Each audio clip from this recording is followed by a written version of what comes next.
Welcome, welcome to the show. My name's Joseph Earl McPeak, and I'm a music teacher.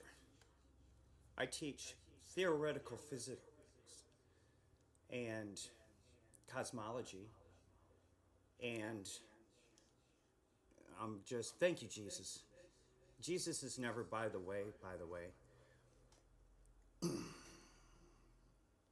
Jesus is all the way, all the way, all the time. This is the Jesus channel. Jesus is Lord, Jil. I'm JEM, Joseph Earl McPeak, the Gem Meister. Today we finished our quest of the 220 beats, and I'll show you that right here.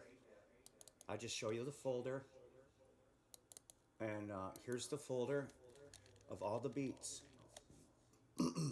all of them. Look at that. Is that sick or what? That was a lot of work, folks. But we did it. And you know how we did it? We did it with speed. Speed is the only thing that allowed it. The speed of the circuits. So what I did was amazing. I know I'm amazing. Thank you. You're welcome. And I did it. I didn't do it with Pro Tools. No, Pro Tools is too slow, man. Do you think I made these beats, mixed them, and mastered them in Pro Tools? That would have been impossible, dude. 200. Well, it says 25 now. What? It says 225 beats in there, dude. I thought it was only 222, but we made 3 more. Remember? Duke of Earl and I'm looking for a girl and Do or Die, that R&B masterpiece, and all the guitars and stuff. I didn't do that in Pro Tools, man. No. No. In fact, I didn't use any waves either. Oh, happy 410, everybody, isn't it? What is today? 4/14? For April 20. Oh, 420. Oh, I get it. All right. So today, guys, you're going to get a special treat.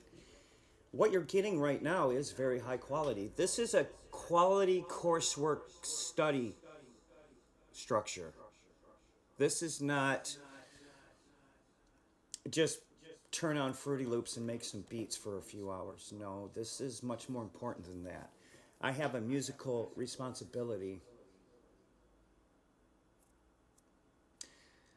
I was responsible for making these beats. What do you mean, Joe? That's not what beat makers do. Oh, yes, they do. I am responsible. But, Joe, you sound like an ungroovy kind of guy when you start talking like that. What do you mean, ungroovy, boy? Well, you sound uptight. No, I'm not uptight. I'm just telling you, I don't do music just to do music. Anybody can do that. I have a much more responsible position. Not only do I have to make sure every instrument is in tune, that's pretty much it. And that's already taken care of. So I keep backing up, going back upstream, thinking, what do I need? And each time it said you don't need. And then I got all the way back up to the top and I was like, what's it gonna take to make 225 beats? And I kept deducing and deducing and deducing upstream. Upstream, mind you. You're down there in the weeds. I'm going upstream.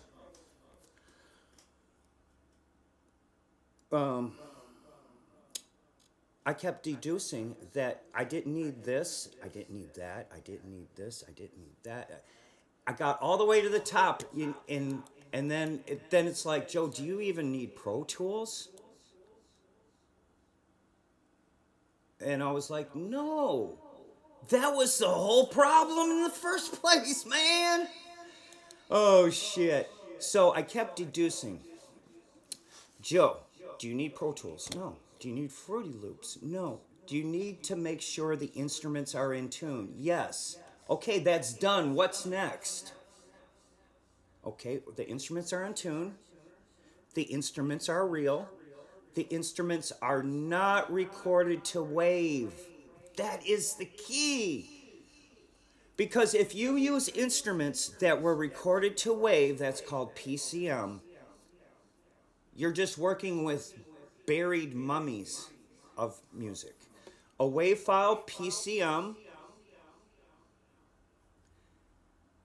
is not uncompressed and is not raw. It introduces artifacts. Okay? It doesn't matter what the wave file is, was it compressed to 44.1? Coming to take me away, hoo hoo ha, hee hee hee hee ha ha, to the funny farm while I would stay, hoo hoo hee hee hee. Anyways, it's a beautiful day. Thank you, Jesus. So, getting back to 44.1, that's all you're ever gonna need. No, that's the Nyquist. That means it was chopped up into 44,100 pieces. That's the minimal burial requirement for your mummy. Because what you are is an audio archaeologist. You're not a beat maker. You're preserving transients. That's like jelly in a jar. Except our jelly lasts forever. And this is serious business, making those transients last forever. Okay? So if that's the whole name of the game, you only need one thing: speed. Okay, now I'm going to compare my method, which is called the digital interface differential. DID. Got that, computer? The digital inference. It's digital inference decipher. So compare that to SDS. Okay, we're going to talk about SDS right now. SDS. Okay, so if 44.1 is the Nyquist standard of chopping that up, that's the standard. That's the minimal burial requirement. Yeah, you can go to 96 and 192 and all that, but you don't need to. And that's what I figured out. That you can still work at 44.1. Because once you start chopping it up more, it requires more data. More data means more artifacts. So you don't want to spool it up to 192 hertz. You don't, man. You're going to use up your whole hard drive on one track. You keep everything 44.1, and here's why. DSD chops the same sample into 1 million pieces. And that sounds great. Mine is called the DID system. Digital Interface Decision Tree. Whatever you want to call it, it's DID. It's called DID. And what that means is it doesn't chop the sample into bits. It works off a 1-bit flap, like a black hole. So now my sound is quantum. Why? Because it's going faster than 1 million. In fact, it's not. It's going fast as a Planck length. You guys think I'm crazy, don't you? Well, that's okay, guys. We're going to be right back, and I'll show you more of my system and how I don't use OBS. I just use science. No, I don't use Pro Tools. I do use OBS. See, here it is. This is what I use, and I only use OBS. Why? Because it's fast, and that's it.